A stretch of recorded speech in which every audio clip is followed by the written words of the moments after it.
Tout le monde croyait que le Boeing 787 Dreamliner serait intouchable, un avion futuriste fait de matériaux composites, doté d'une technologie de pointe et d'un design qui marqua un tournant dans l'aviation commerciale. Mais tandis que Boeing célébrait, Airbus préparait en silence un coup que beaucoup ont sous-estimé, et qui aujourd'hui lui vole des contrats, des clients et la vedette. Comment un modèle basé sur un design des années 90 parvient-il à tenir tête, voire à surpasser, l'un des avions les plus avancés du monde ?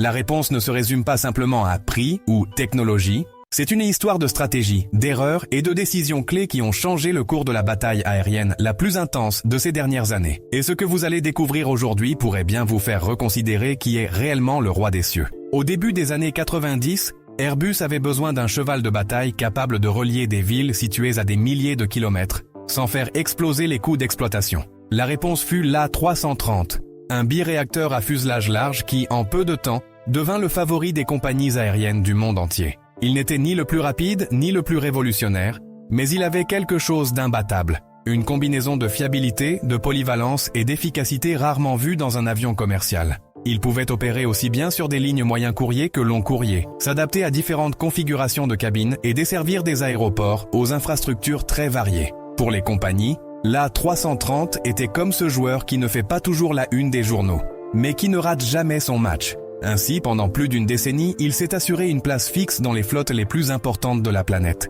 Mais le monde de l'aviation était sur le point de changer, et Airbus ne le savait pas encore. En 2004, Boeing déclencha toutes les alarmes chez Airbus. Son nouveau projet, le 787 Dreamliner, n'était pas un simple avion. C'était une déclaration de guerre technologique. Conçu de zéro, le Dreamliner adoptait une approche rompant avec des décennies de tradition. Fuselage majoritairement en matériaux composites pour réduire le poids, moteur de dernière génération capable d'économiser du carburant comme jamais auparavant, et aérodynamique optimisée pour exploiter chaque goutte d'efficacité. Mais il ne s'agissait pas seulement de chiffres sur une fiche technique. Le 787 promettait une expérience de vol inédite. Cabine avec une pression et une humidité accrues pour réduire la fatigue, immense hublot sans volet mécanique, et un niveau sonore qui faisait presque oublier que l'on se trouvait à 12 000 mètres d'altitude. C'était sans aucun doute l'avion du futur. Et ce futur arrivait bien trop vite pour Airbus. L'arrivée du Dreamliner obligea Airbus à réagir. La première réponse fut ambitieuse. L'A350XWB, un tout nouvel avion, plus large, utilisant des matériaux composites et équipé de moteurs de pointe. Un rival direct du 787 en matière de technologie et d'efficacité. Le problème était que l'A350, bien que brillant, ne résolvait pas tout. Son prix et ses exigences opérationnelles en faisaient un investissement lourd. Nouvelle formation, changement d'infrastructure et maintenance différente de celle des A330 déjà largement utilisées. Beaucoup de compagnies ne voulaient pas, et ne pouvaient pas, passer d'un coup à une plateforme totalement différente. Elles avaient besoin d'un pont, d'une évolution logique, exploitant ce qu'elles connaissaient déjà sans se ruiner. Airbus avait avancé, mais n'avait pas encore trouvé le coup gagnant. Le tournant survint en 2010, lorsque Tony Fernandez, PDG d'AirAsia, lança une demande claire. Un A330 plus efficace, avec des moteurs de dernière génération, mais sans perdre la base fiable qu'ils exploitèrent déjà. Airbus y vit une opportunité, inspiré par le succès de l'A321neo, qui, avec seulement un changement de moteur et quelques améliorations aérodynamiques, avait conquis le marché du monocouloir. Ils décidèrent d'appliquer la même formule au fuselage large. C'est ainsi qu'est né l'A330neo, présenté officiellement en 2014. Il conserverait jusqu'à 95% de compatibilité avec la version précédente, réduisant drastiquement les coûts de formation, de maintenance et d'adaptation des infrastructures. Mais ce ne serait pas seulement plus de la même chose. Il intégrerait les moteurs Rolls-Royce Trent 7000, dérivés de la technologie de l'A350, ainsi que des ailes dotées de Sharklets optimisées, permettant une économie de carburant de 12% à 15% par rapport à l'A330 originale. C'était le coup parfait pour les compagnies aériennes cherchant à gagner en efficacité sans réinventer toute leur exploitation. Mais Boeing ne l'avait pas vu venir. Lorsque Airbus présenta la A330neo, Boeing ne broncha pas. Ray Conner, l'un de ses hauts dirigeants, résuma avec mépris « Ce n'est qu'un vieil avion avec de nouveaux moteurs ». Pour eux, le Dreamliner restait intouchable, plus léger, plus avancé et conçu dès le départ pour le 21e siècle. Les critiques reprirent le refrain. Le Neo était plus lourd, utilisait une aile de conception ancienne et ne pouvait égaler la technologie du 787. Sur le papier, cela semblait un combat inégal. Mais Airbus ne cherchait pas à gagner sur une fiche technique. Il voulait gagner dans la réalité quotidienne des compagnies aériennes. Et là, le Neo avait de sérieux atouts. Il coûtait moins cher, consommait moins que son prédécesseur et surtout, évitait aux compagnies l'énorme investissement qu'impliquait le passage complet à une flotte de Dreamliner.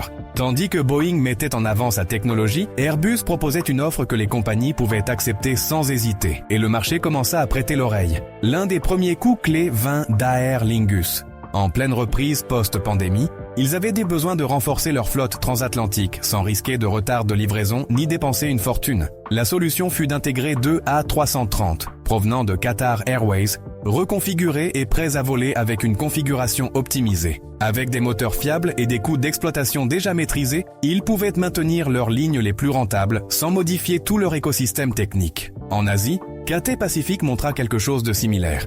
Pendant la crise sanitaire, ils avaient stationné une grande partie de leur flotte en Australie.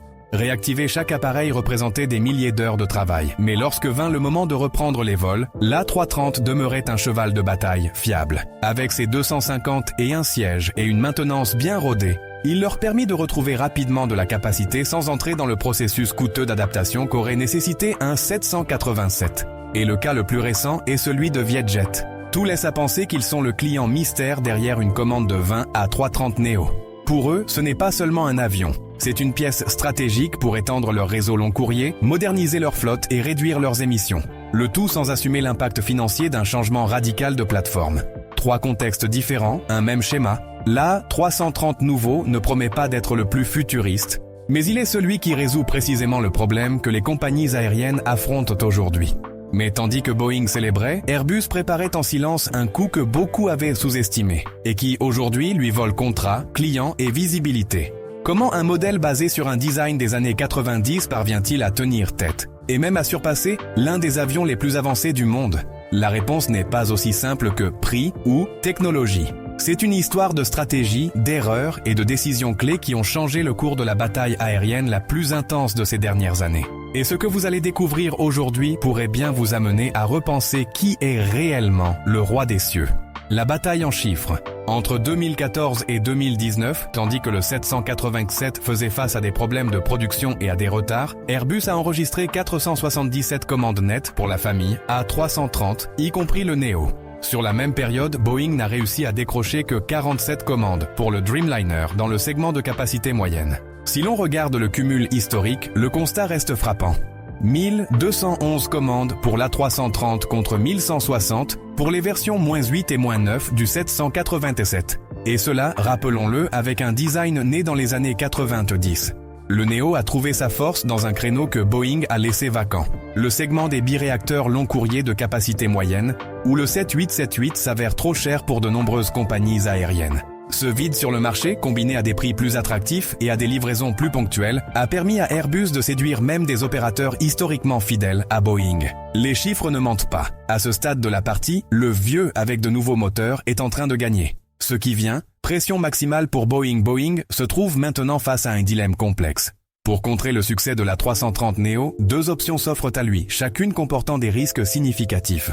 La première, réduire le prix du 787 pour attirer davantage de clients, ce qui pourrait nuire à ses marges et à sa rentabilité. La seconde, investir des milliards de dollars dans le développement d'un nouvel avion, un processus long et coûteux, avec des risques techniques et commerciaux importants. Pendant que Boeing cherche sa voie, Airbus continue d'engranger des commandes et de renforcer sa présence sur le marché des gros porteurs de capacité moyenne. Cette situation exerce une pression énorme sur Boeing, qui doit décider comment regagner du terrain sans sacrifier ni sa santé financière ni sa réputation. Dans ce contexte, Airbus garde l'avantage grâce à une stratégie fondée sur la modernisation pratique et économique d'un appareil éprouvé, tandis que Boeing mise sur une révolution technologique qui doit encore surmonter plusieurs obstacles. Conclusion. Qui gagne la bataille des cieux?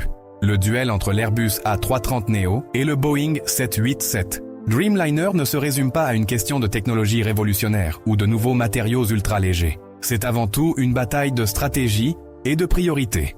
Airbus a choisi d'améliorer ce qui fonctionnait déjà, en offrant efficacité, coût d'exploitation réduit et intégration simple pour les compagnies aériennes. L'A330 Neo n'est pas une révolution, mais une évolution intelligente qui répond aux besoins réels du marché. De son côté, Boeing a misé gros sur une machine de dernière génération, mais les défis liés à la production et au coût ont limité sa domination. La véritable victoire? Elle dépend de ce que chaque compagnie aérienne valorise le plus. Innovation et technologie de pointe ou praticité et économie. Ce qui est certain, c'est que dans cette compétition, il n'y a pas de place pour l'erreur. Les décisions prises aujourd'hui détermineront qui dominera les cieux dans la prochaine décennie. Et vous, quel avion pensez-vous voir remporter cette bataille? Dites-le moi dans les commentaires.